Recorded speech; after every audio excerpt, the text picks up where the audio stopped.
네, 우리 곁에 계신 분들과 이렇게 인사하겠습니다. 당신은 아바의 사랑받는 자녀입니다.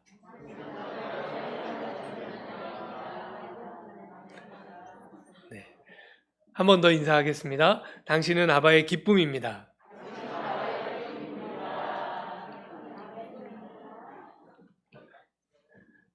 네, 저는 생텍쥐베리의 소설 어린 왕자를 참 좋아합니다. 이 어린 왕자가 그 외계 행성에서 오잖아요. 그러니까 사실은 외계인인데 이 다른 행성에서 찾아온 이 어린 왕자라고 하는 인물이 주는 신비함, 그런 것도 참 좋고요. 또 이 어린 왕자가 지구에 오기까지 여러 행성들을 거쳐서 지구에 오거든요. 또 지구에서 꽃도 만나고 동물도 만나고 뭐 그러면서 인생의 굉장히 다양한 의미들을 깨우쳐 갑니다. 그 의미들이 참 이렇게 읽을 때마다 새롭게 다가와서 이 어린 왕자라는 소설을 여러 번 읽었고 참 좋아합니다. 특히 그 중에서도 제가 참 좋아하는 장면은 지구에 온 어린 왕자가요, 여우를 만나는 장면이에요. 여우를 만나기 전에 어린 왕자가 지구에 와서 이제 정원을 가보게 되거든요. 어떤 정원이었냐면 장미꽃들이 흐드러지게 피어 있는, 5천 송이도 넘는 장미꽃들이 가득 피어 있는 그런 정원을 방문하게 됩니다. 만일 여러분이 장미꽃이 5천 송이도 넘는 그런 정원을 방문했다면 여러분 기분이 어떠실 것 같으세요? 황홀하죠. 행복합니다. 그런데 어린 왕자는 그 정원을 방문하고는 큰 충격을 받습니다. 그리고 심각한 실망감에 빠져서 풀밭에 누워 펑펑 울기 시작합니다. 왜냐하면 어린 왕자가 살던 그 어린 왕자의 행성, 그 별에는 장미꽃이 딱 한 송이 있었거든요. 그런데 이 장미꽃이 항상 어린 왕자에게 뭐라고 얘기했냐면, 나는 세상에서 유일한 장미꽃이야. 넌 그걸 알아야 돼. 맨날 이렇게 얘기했거든요. 그래서 정말로 이 세상에 장미꽃은 오직 자기 별에 있는 그 한 송이만 있다고 어린 왕자는 생각한 거예요. 그런데 지구라는 이 별에 와서 보니까 장미꽃이 5천 송이도 넘게 피어 있는 거예요. 그걸 보고는 큰 충격에 빠져서 실망감에 젖어서 막 펑펑 울기 시작합니다. 바로 그때 울고 있는 어린 왕자 곁에 여우가 다가와요. 그리고 여우가 아주 소중한 이야기를 들려줍니다. 길들임에 대한 이야기예요. 근데 처음에 어린 왕자가 길들임에 대한 이야기를 들었을 때 이 여우가 무슨 얘기하는지를 못 알아듣습니다. 그래서 여우에게 이렇게 묻죠. 길들인다는 게 뭐지? 하고 물어요. 그러니까 여우가 이렇게 대답합니다. 관계를 만든다는 뜻이야. 어린 왕자가 다시 묻습니다. 관계를 만든다고? 그러자 여우가 아주 중요한 이야기를 들려줘요. 넌 아직은 나에겐 수많은 다른 소년들과 다를 바 없는 한 소년에 지나지 않아. 그래서 난 너를 필요로 하지 않고 너도 날 필요로 하지 않지.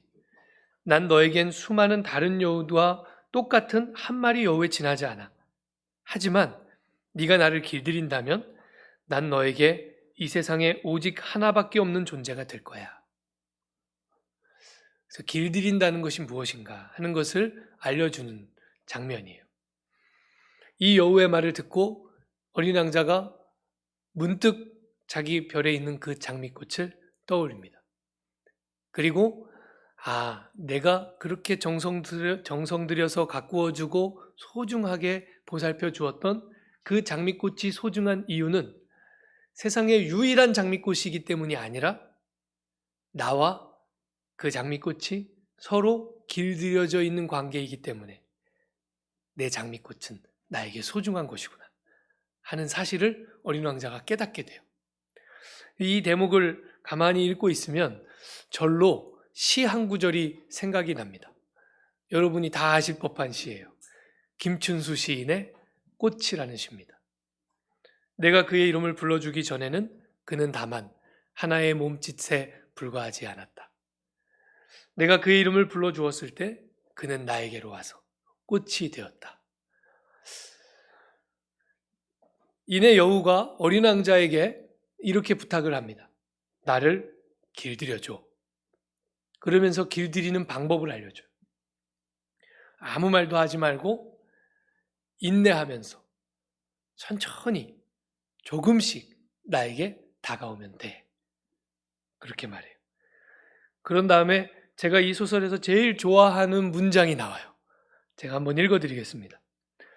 언제나 같은 시각에 오는 게 좋을 거야. 이를테면 네가 오후 4시에 온다면 난 3시부터 행복해지기 시작할 거야. 시간이 갈수록 난 점점 더 행복해지겠지?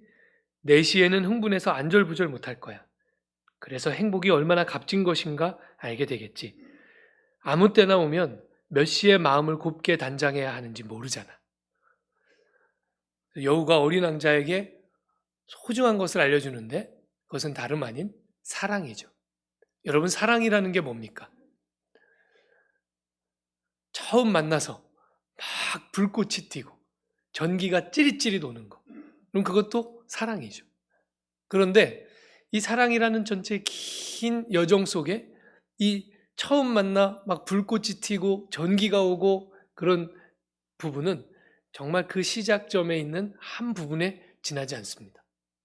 실제로 사랑은 더 그 뒤에 있는 서로에게 길들여지고 길들이는 그런 오랜 시간이 사랑이죠. 그래서 한 철학자는요, 사랑을 이렇게 얘기했어요. 사랑은 습관이다. 사랑은 습관이다. 무슨 얘기냐면 사랑은 내가 사랑하는 대상을 중심으로 지금까지 내가 형성해 왔던, 가지고 있었던 모든 습관을 이 사람을, 이 사랑의 대상을 중심에 놓고 다시 습관을 들여가는 것. 다시 새로운 습관을 만들어가는 것. 그것이 사랑이다. 그래서 사랑은 습관이다. 우리의 영적인 생활, 믿음이 자라는 원리도 이 길들임 그리고 이 사랑, 이것과 다르지 않습니다. 우리가 하나님을 사랑하는 것, 하나님을 예배하는 것, 하나님께로 더 깊게 가깝게 나아가는 것, 그것은 다 하나님을 중심에 두고 그 하나님을 중심으로 내 삶의 습관들을 새롭게 만들어가는 것이죠. 그래서 하나님을 향한 사랑도 사실은 습관입니다. 하나님 앞에 길들여져 가는 거예요. 오늘은 우리가 그러한 관점을 잘 가르쳐주고 있는 한 성경의 한 단어를 우리가 좀 함께 주목해 보고 싶어요. 이 디모데전서는요, 노련한 선교사였죠. 노련한 선교사였던 사도 바울이 자기의 영적인 제자이기도 하고 영적인 아들이기도 하고 또 이제는 에베소 교회의 젊은 담임 목회자이기도 한 디모데에게 목회는 이렇게 하는 거야 하면서 지침서로 보내준 편지가 바로 이 디모데전서, 디모데후서입니다. 근데 오늘 우리가 보려고 하는 것은 특별히 디모데전서 4장 7절 말씀에 있는 연단이라는 단어예요. 직접적으로 이 단어를 해석하기에 앞서서 왜 우리가 이 연단이라는 단어를 보려고 하는지 지금까지 우리가 몇 주에 걸쳐서 쭉 해왔던 설교의 내용을 다시 한번 좀 점검해 보고 들어가 보면 좋을 것 같습니다. 지금까지 몇 주에 걸쳐서 우리가 성경에 대해서 말씀을 나누고 있어요. 디모데후서 3장 16절에 성경은 무엇으로 기록되어 있다고 되어 있습니까? 모든 성경은 하나님의 감동으로 되었다 그랬어요. 그런데 여기서 하나님의 감동이라고 하는 것은 그냥 어떤 감정적인 차원이 아니라고 했어요.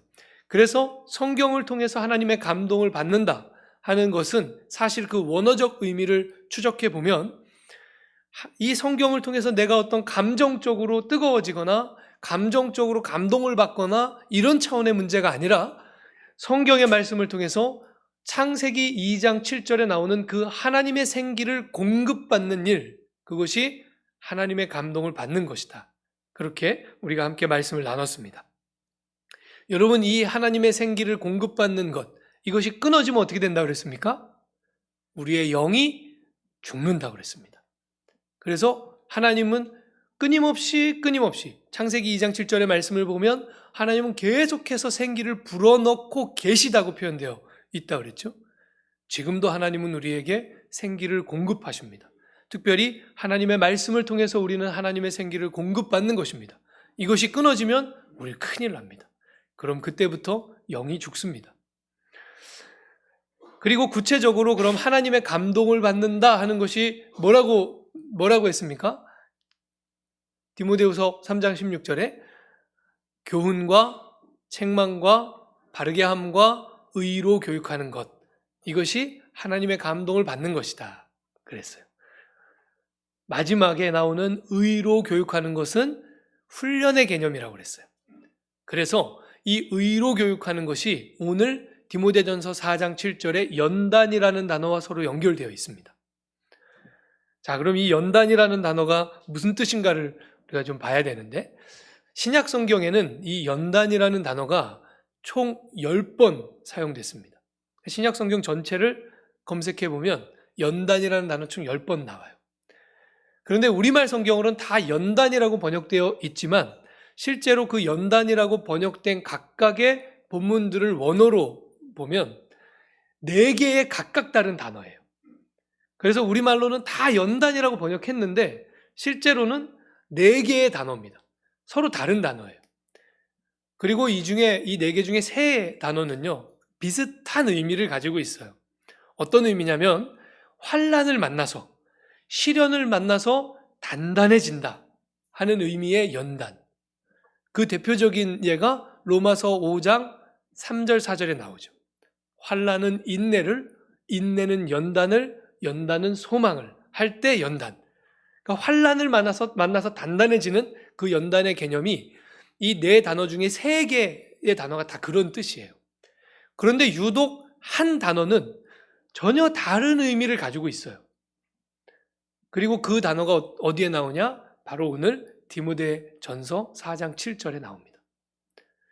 원어로 보면 이 디모데전서 4장 7절의 연단은 그나조라는 단어예요. 그리고 로마서 5장에서 쓰인 단어는 도키메라는 단어입니다. 이 그나조는 실제 의미가 뭐냐면 우통을 벗고 땀을 흘리며 운동한다, 이런 뜻이에요. 어려운 단어가 아니에요.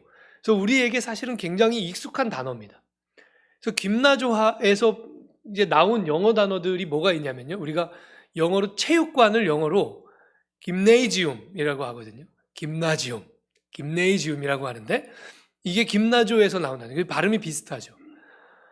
또 우리가 보통 헬스장이라고 부르는, 헬스장 간다 그러면서 이제 운동하러 가잖아요. 그 헬스장이 영어로 gym입니다.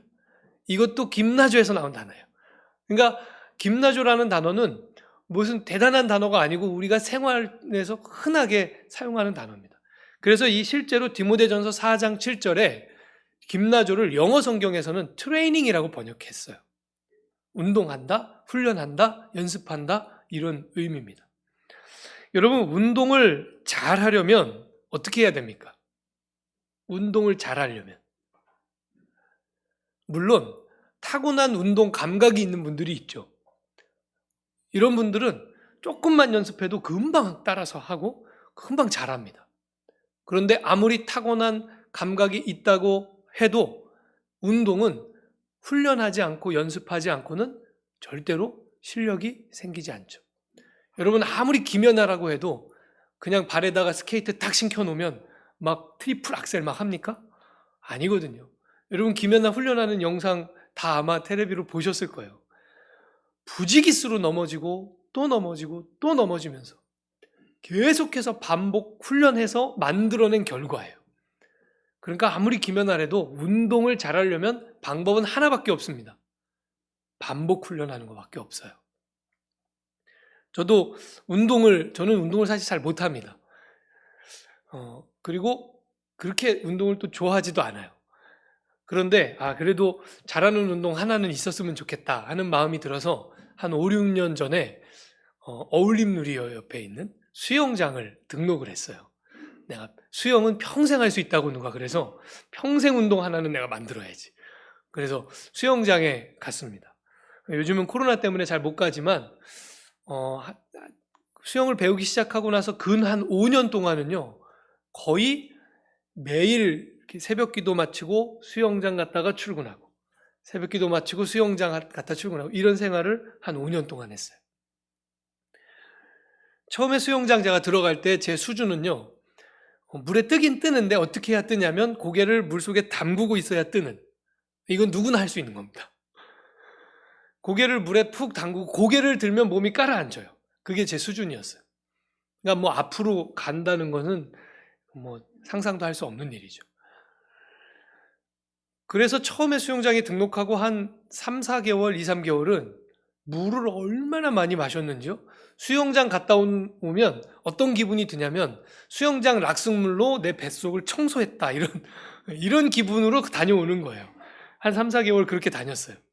그런데 이제 처음에 가면 그래서 숨 쉬는 법부터 가르쳐 주거든요. 물 속에 들어갔을 때는 뱉고 물 밖으로 나왔을 때는 들이쉬고, 이걸 계속 훈련시켜요. 그거를 이제 훈련을 하고, 그러면서 이제 수영을 하면서 숨을 쉬는 법을 익히고, 그러고 나서 처음 여기 이 끝에서 저 끝까지 가면 이제 25m거든요. 어울림 누리는. 25m 갔는데 한 번도 안 쉬고 간 거예요. 얼마나 뿌듯하든지요. 그런데 동시에 얼마나 숨이 차고 힘드는데 저쪽 끝에서 수영 강사가 막 소리 지르는 거예요. 쉬지 말고 빨리 다시 돌아오라고. 까마득했습니다. 다시 25m를 어떻게 가나. 근데 그렇게 훈련을 하고 반복해서 하고 또 하고 또 하고, 그렇게 하다 보니까 지금은 뭐 제 입으로 얘기하기 좀 그렇지만 좀 합니다. 네. 좀 잘해요. 그래서 어떤 때는 컨디션 좋은 날은 이렇게 수영장 자유수영 가서 제가 막 자유수영 하고 있으면 옆에 레일에 아저씨들이 저 수영하는 걸 구경해요. 잘한다고. 그 정도 합니다. 뭘 하면 이렇게 할 수 있을까요? 다른 방법이 없어요. 왕도가 없습니다. 운동은 좌우단간 반복 훈련밖에 없습니다. 포기하지 않고 계속해서 반복해서 훈련하는 것. 그게 바로 오늘 우리가 보고 있는 이 연단이라는 단어, 그나조라는 단어의 의미예요. 매일 반복해서 훈련하는 것. 자, 그러면 바울이 디모데에게 오늘 말씀하고 있는, 가르치고 있는 경건에 이르도록 너 자신을 연단하라 할 때, 이거 지금 무슨 얘기하고 있는 것입니까? 경건에 이르도록 매일 날마다 쉬지 않고 꾸준히 반복해서 말씀에 네 삶을 묶어두는 훈련을 하라는 거예요. 그걸 게을리하지 말라는 거예요. 그런데 그 앞에 망령되고 허탄한 신화를 버리고 이렇게 돼 있어요. 이상한 신화에 빠져서, 그 신화가 뭔지는 지난주에 우리가 함께 말씀을 나눴습니다. 이상한 신화에 빠져서 요행을 바라며 목회하지 말고 좌우단간 매일 반복해서 날마다 말씀 앞에 네 삶을 묶는, 그래서 말씀 앞에 네 삶이 항상 반복해서 훈련하는, 그것을 게을리하지 마라.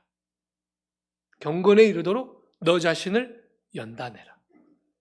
트레이닝해라. 이렇게 바울이 디모데에게 가르쳐주고 있는 것입니다. 이 7절의 말씀을 조금 확장해서 6절하고 연결해서 생각해 보면, 내가 이것으로 형제를 깨우치면 그리스도 예수의 좋은 일꾼이 되어 믿음의 말씀과 내가 따르는 좋은 교훈으로 양육을 받으리라. 성도들을 성경의 말씀과 교훈으로 지도하라는 거예요. 동일한 원리로. 그런데 성도들에게만 그렇게 해서는 안 되고 너가 먼저, 너 자신이 경건에 이르도록 먼저 계속해서 반복해서 끊임없이 훈련하고 갈고 닦아라. 말씀에 너 자신을 순종시키는, 복종시키는 훈련을 계속해라. 그렇게 하면 어떤 효과가 있냐면 8절에 육체의 연단은 약간의 유익이 있으나, 여러분 육체의 연단, 이거 운동 얘기하는 겁니다. 운동하면 유익이 있잖아요. 약간의 유익이 있는데 경건은 범사에 유익하니 금생과 내생에 약속이 있느니라. 그렇게 반복해서 말씀 앞에 나를 묶어두고 말씀에 복종하고 말씀에 순종하기 위한 훈련을 계속하면, 그러면 어떤 인생이 되는가? 금생과 내생의 약속 위에 선 그런 인생이 된다. 그러니 그걸 게을리하지 마라. 이렇게 바울이 디모데에게 가르친 거예요. 여러분, 말씀에 연단되는 것은 너무 중요한 일입니다. 오늘날 기독교가 자꾸 이걸 잃어버리고 있어요. 말씀대로 살기를 반복해서 훈련하지 않고 훈련은 안 하는 대신 뭘 자꾸 바라냐면 감정적인 동요가 일어나기를 바라요. 어디 가서 막 감정이 동요하면, 어디 가서 막 소위 감동받으면 뭐라고 얘기합니까? 아, 은혜 받았다 그래요. 은혜 받았다. 그러면서 뭘 기대하냐면 은혜 받았으니까 아무것도 안 해도 자동으로 변화되리라고 기도해요. 아니, 그렇게 기대해요. 그런데 여러분, 그거 은혜 받았다고 해서, 그것도 물론 은혜 받은 것 맞아요. 그것도 은혜 받은 거 맞는데, 그렇다고 해서 자동으로 변화가 일어나느냐? 아니요, 그렇지 않습니다. 하나님의 말씀으로 내 감정이 반응하는 거, 하나님의 말씀 앞에 내 감정이 그렇구나, 그렇게 살아야 되겠구나, 이렇게 감정이 막 하나님의 말씀 앞에 반응하는 거, 이것도 은혜 받은 거 분명히 맞아요. 그런데 그 다음이 중요해요. 그렇게 은혜 받았다면 그 다음에 그 말씀에 내 삶을 쳐서 복종하는 훈련을 해야 되는 것입니다. 그래야 변화가 일어나지, 그냥 가만히 있으면 저절로 변화되는 그런 건 없습니다. 그래서 제가 한참 수영 배울 때요, 유튜브로 펠프스 영상 이런 거, 박태환 이런 거 엄청 검색해서 많이 봤어요. 수영 선수들은 어떻게 하는지 그 자세를 보는 거예요. 그 폼을 보는 거예요. 그거 보고 있으면요, 막 감동이 됩니다. 아, 저렇게 하는 거구나. 그리고 그러니까 소위 우리식으로 표현하면 은혜가 되는 거죠. 그러고 나면요, 그 다음날 새벽이 막 기다려져요. 그리고 그 다음날 새벽에 수영장 물에 들어가서 어저께 본 영상을 떠올리면서 한번 똑같이 흉내내서 해보는 거예요. 만약에 영상만 잔뜩 보고, 박태원 수영하는 거 영상 잔뜩 막 100번, 1000번 보고 물속에 들어가 연습하지 않으면, 여러분 그러면 수영 실력이 생길까요? 안 생길까요? 이거는 질문할 것도 없죠. 자명합니다. 절대로 늘지 않습니다. 100번, 1000번, 10,000번 봐도 늘지 않습니다. 은혜도 마찬가지예요. 내 마음이 감동됐다고 변화되는 게 아니고요. 내 마음이 감동됐으면 이제 그 말씀 앞에 나를 쳐서 복종시키는 훈련. 내 마음이 감동됐으면 이제 그 말씀을 날마다 내가 읽고 묵상하는 훈련. 여러분, 그 훈련이 우리를 변화시키는 거예요. 왜 그런데 이 원리, 바울이 오늘 디모데에게 가르쳐주고 있는 이 연단이라고 하는 원리를 우리는 자꾸 잃어버리고 있는가? 왜 이걸 훈련하지 않고 자꾸 저절로 변화되기를, 감정이 감동받으면 저절로 변화될 것을 기대하게 되는가? 디모데 후서 3장 16절에 하나님의 감동이라는 단어를 오해했기 때문이라고 했습니다. 하나님의 감동 이렇게 번역되어 있지만 실제로 그 원어가 의미하는 것은 하나님이 생기를 불어넣고 계시다, 이런 뜻이라고 했어요. 하나님의 말씀을 통해서 우리가 받아야 되는 것은 감정적인 감동이 아니라 하나님의 생기를 공급받는 것. 그러려면 말씀을 반복해서 먹고 훈련하는 그 과정이 필요한 것입니다. 하나님이 그 과정을 통해서 우리에게 하나님의 생기를 공급하신다고 하는 말씀이에요. 여러분, 그걸 오해하시면 안 돼요. 제가 지난 주 중에 한 분을 잠시 만날 일이 있었어요. 대화 중에 이런 말씀을 하시더라고요. 믿음 생활을 하면서 크게 변화되는 게 없는 것 같아요. 그런데 가만히 생각해 보면 조그만 변화들은 있는 것 같아요. 저는 개인적으로 제가 믿음 생활하고 갑자기 획기적으로 확 바뀌었다고 그러면 저는 일단 안 믿습니다. 저는 예수님 제자들 중에 저하고 제일 닮은 사람 하나 꼽아라 그러면 도마예요. 저는 의심이 많아요. 기질적으로 그런 것 같아요. 그래서 도마가 저하고 제일 비슷해요. 그래서 이렇게 누가 어느 날 갑자기 저는 예수 믿고 확 바뀌었다고, 물론 그런 경우가 있어요. 없지 않아요. 그런데 막 나는 예수 믿고 완전히 삶이 뒤집어져서 완전히 확 바뀌었습니다, 이런 얘기하면 일단 안 믿어요. 지켜볼 일이다 이렇게 생각합니다. 정말로 거의 대다수는요, 몇 달 지나고 나면 도로 제자리에 와 있어요. 착각하고 있는 거죠. 그런데 누가 찾아와서 예수님 믿고 있는데 변화가 되는 것 같기도 하고 안 되는 것 같기도 해요. 가만히 생각해 보면 조금은 변화가 있는 것 같기도 해요. 누가 그렇게 얘기하잖아요. 그럼 저는 마음속으로 이렇게 생각해요. 주님이 일하고 계시구나. 여러분, 기독교의 복음이 우리에게 말씀하고 있는 변화는 물론 때로는 하나님께서 어떤 필요에 의해서 확 뒤집어서 변화시켜주는 경우가 분명히 있습니다. 그런데 대다수의 경우는 그렇게 변화를 경험했다 하더라도 그 다음부터 실제로 영적으로 성숙해져가는 과정은 10중 8구 반드시 이 김나주의 원리로 변화되는 것입니다. 천천히 조금씩 내가 변화되고 있는 게 맞나 싶게 그렇게 변화되는 것입니다. 그래서 이 김나주의 원리는요, 갑자기 획기적으로 어느 날 확 뒤집어져서 변화되는 그런 게 아니에요. 내 속에서 뭐가 일어나고 있는 게 맞나? 변화되고 있는 게 맞나? 여러분, 매일 반복해서 훈련하면 내가 뭐가 되는 건지 안 되는 건지 매일매일마다 느껴지는 게 아니잖아요. 그런데 그 날마다 조금씩 느껴지지 않게 변화된 것이 한참이 시간이 흐른 뒤에 뒤돌아보면 내가 이렇게 바뀌었네? 내가 이렇게 변화됐네? 하고 깨닫는 거죠. 그게 바로 김나조의 변화의 원리입니다. 그게 바로 오늘 바울이 디모데에게 말씀하고 있는, 바울이 디모데에게 가르치고 있는 너 자신을 연단하라 하는 것의 의미입니다. 그러니까 여러분, 우리도 반복해서 훈련하고 연습하는 이 연단, 여러분, 이것이 정말 중요한 것입니다. 정말 필요한 것입니다. 이걸 제대로 못하면 어떤 연단이 우리 속에서 일어나는가? 정말 무서운 연단이 있어요. 성경은 그것도 우리에게 알려줘요. 베드로후서 2장 14절을 보면 이 베드로후서 2장은 어떤 장면이냐면요. 베드로가 거짓 선지자와 거짓 교사들에 대해서 가르치는 말씀이에요. 그런데 14절에 이르면 베드로가 거짓 선지자들과 거짓 교사들을 향하여 어떤 표현 하나를 사용하는데 굉장히 무서운 표현을 씁니다.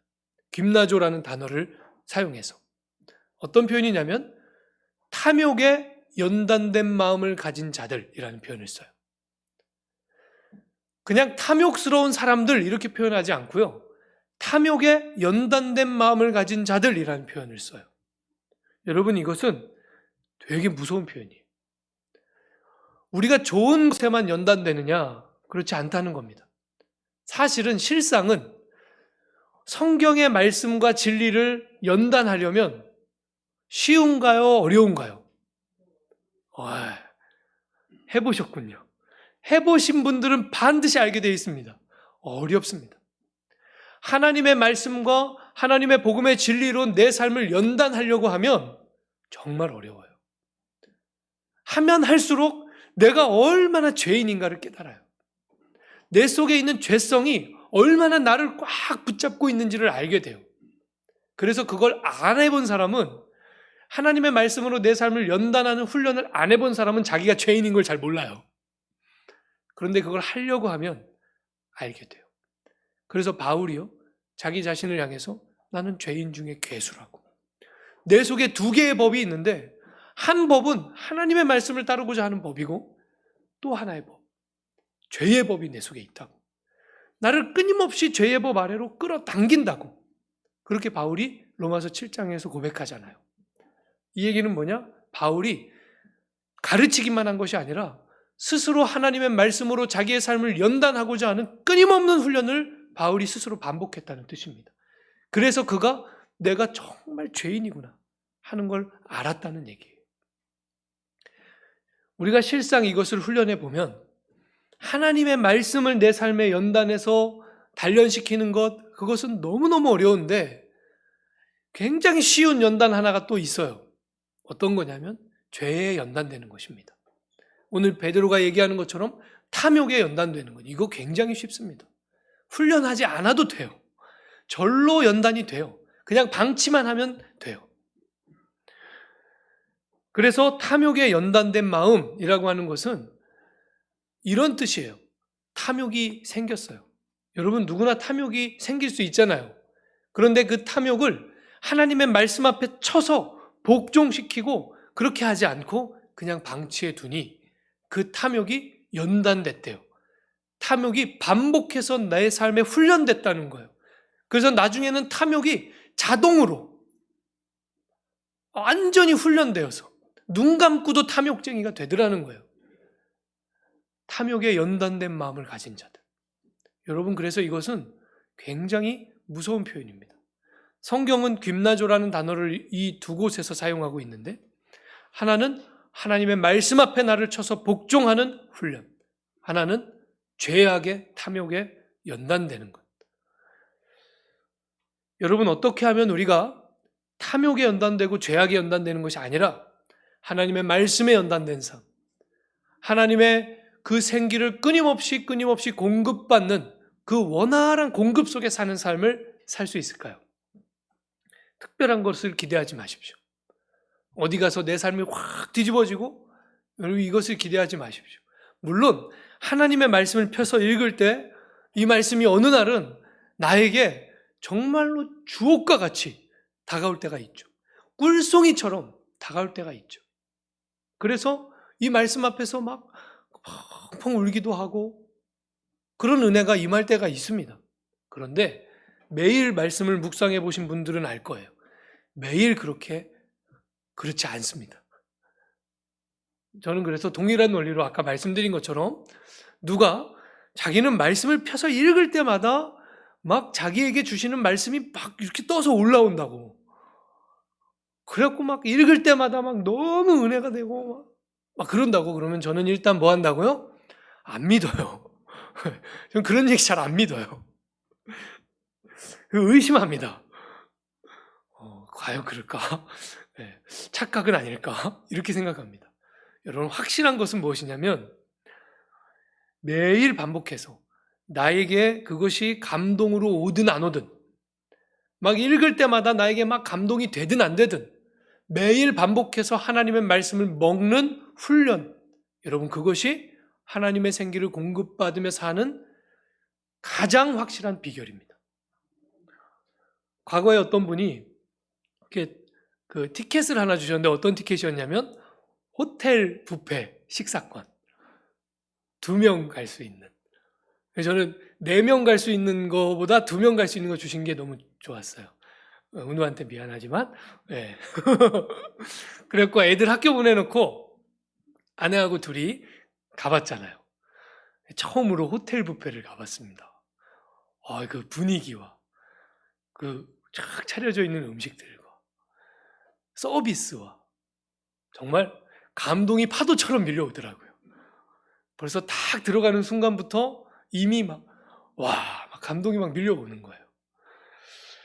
근데 여러분, 사람을 정말로 살게 하는 것은 호텔 뷔페인가요? 아니면 하나도 감동 없지만 그 감흥 없이 매일 받아먹는, 감동 없이 매일 받아먹는 엄마 밥상인가요? 무엇이 우리를 살게 하는 것입니까? 호텔 뷔페가 아닙니다. 아무리 감동이 있어도 호텔 뷔페 때문에 우리 사는 거 아니잖아요.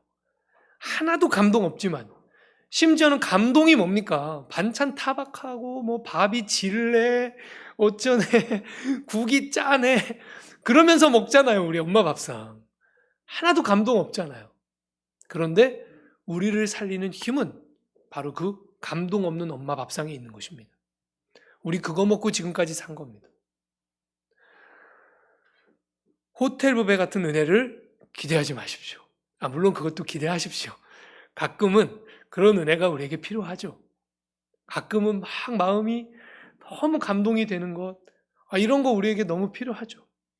그런데 그건 어쩌다 한 번이에요. 진정으로 우리를 살리는 힘은 그 호텔 뷔페 같은 은혜가 아니고요. 하나도 감동 없는 엄마 밥상 같은 은혜, 그것이 우리를 진정으로 살리는 힘인 줄로 믿습니다. 그래서 에스겔의 표현처럼 여러분 날마다 하나님의 말씀을 배와 창자에 채우십시오. 이제 코로나가 완전히 진정세로 접어들면 제가 마음속으로 너무너무 하고 싶어갖고 날마다 계획하고 있는 게 있어요. 우리 장로님들, 권사님들부터 하나님의 말씀을 날마다 먹는 훈련, 하나님의 말씀을 묵상하는 훈련, 이것을 이제 하려고 그래요. 여러분, 하나님의 말씀을 매일 반복해서 먹고 경건에 이르는 것, 그것을 사모하시기 바랍니다. 그것이 하나님의 생기를 공급받고 사는 가장 확실한 비결입니다. 그래서 옛부터 우리 선조들이 우리에게 내려준 기가 막힌 명언이 있잖아요. 진리, 밥이 보약이다. 여러분, 우리가 보약도 먹고 요즘에는 뭐 영양제, 비타민, 오메가3 뭐 이런 거 잘들 챙겨서 드시더라고요. 그런데 그런 거 아무리 챙겨 먹어도 밥 안 먹으면 큰일 납니다. 맞습니까? 근데 그거 안 챙겨 먹어도 밥 먹으면 살 수 있습니다. 밥이 보약이 맞습니다.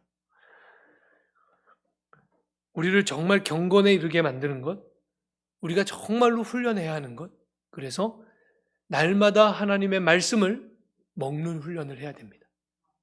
마치 밥 먹듯이 우리가 끼니는 안 빼놓고 잘 챙겨 먹잖아요. 아무리 바빠도 끼니는 잘 챙겨서 먹는 것처럼 하나님의 말씀을 밥처럼, 엄마 밥상처럼 그렇게 챙겨 먹는 훈련, 그것이 우리에게 꼭 필요합니다. 그래서 저와 여러분이 날마다 하나님의 생기를 충만히 공급받고 정말로 이 시대에 영이 살아서 이 세상이 어떻게 요동하든지 우리의 영은 살아서 하나님을 바라보며 살아계신 하나님을 향하여 반응하며 그 살아계신 하나님과 동행하는 그런 복된 삶이 될 수 있기를 주님의 이름으로 간절히 축원합니다. 기도하겠습니다. 하나님 아버지, 감사합니다. 오늘 바울이 디모데에게 가르치고 있는 이 영적인 원리, 이 연단의 원리, 김나조의 원리를 우리도 우리의 삶에 적용하게 하여 주옵소서. 그래서 바울과 디모데가 그랬던 것처럼 주님, 우리도 경건에 이르도록 우리의 삶을 연단하고 우리의 심령을 연단하고 우리의 생활을 연단해 가게 하여 주시옵소서. 주님, 그래서 우리가 날마다 하나님의 생기를 원활하게 공급받으며 영이 살아있는 존재로 살게 하여 주옵소서. 예수님의 이름으로 기도합니다. 아멘.